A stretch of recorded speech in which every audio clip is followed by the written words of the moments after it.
All right. Now that you're in college and doing fun stuff like statistics or calculus, you're not allowed to forget addition. All right, ever. And it's the same thing with los verbos. Okay. So just as a quick rehash, okay, remember with AR verbs, okay, you drop the AR, and most of you did fine on the last test.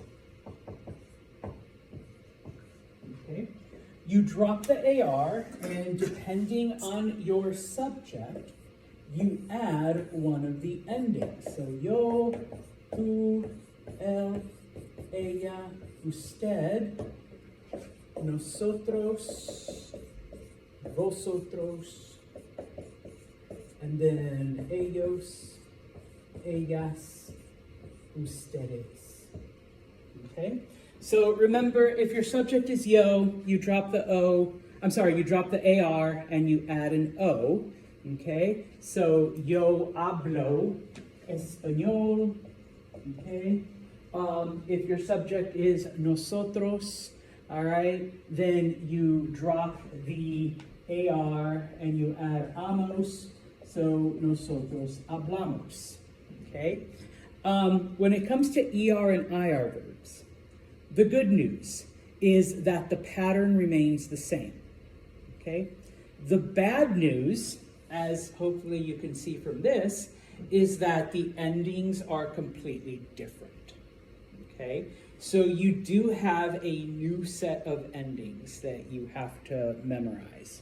All right, now if your brain works in a way where you can look at patterns and be like, oh yeah, okay, I can see that. All right, comer means to eat.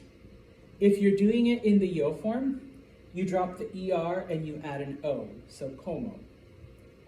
Vivir means to live.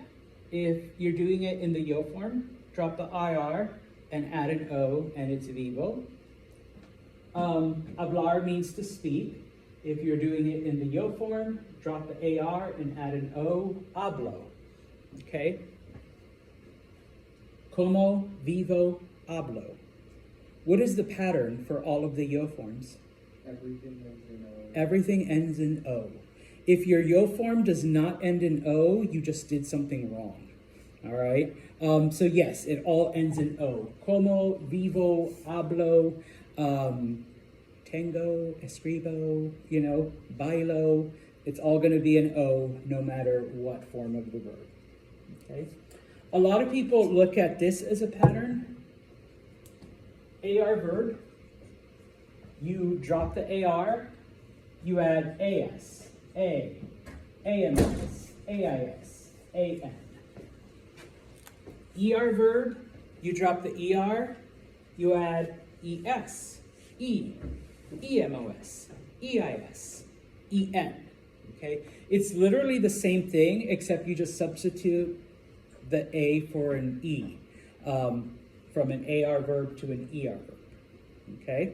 Now, IR kind of, pardon my Spanish, fucks it up because it doesn't follow that pattern, okay? But for the tú form and then the él, ella, usted, and ellos, ellas, ustedes, it's identical to the ER verbs, all right? The nosotros and the vosotros form, though, does follow the pattern. I, MOS, and then just IS, okay? So this one's a little weird, all right? But like I said, if you can see patterns in things, and if that's kind of your thing, then it comes out easy. Otherwise, if you're like Santos, I'm not good at reading patterns. O-S-E, emos, es, en, O-S-E, emos, is, en. Okay? I've always done the top to bottom, left to right memorization, no matter which language I'm studying. And so that's what I always recommend to my students. Okay? Preguntas, questions. Because there isn't a lot of explanation, because once again, if you look, the textbook kind of expects you to remember the AR verbs, like the entire process. And so that's why it doesn't get into it. So if you look at the bottom of page 70, okay, these are the ER and the IR verbs. that you are expected to know. And I won't go through all of them, okay? But, all right, if you look at asistir, all right, asistir does not mean to assist. Asistir means to attend. It's one of those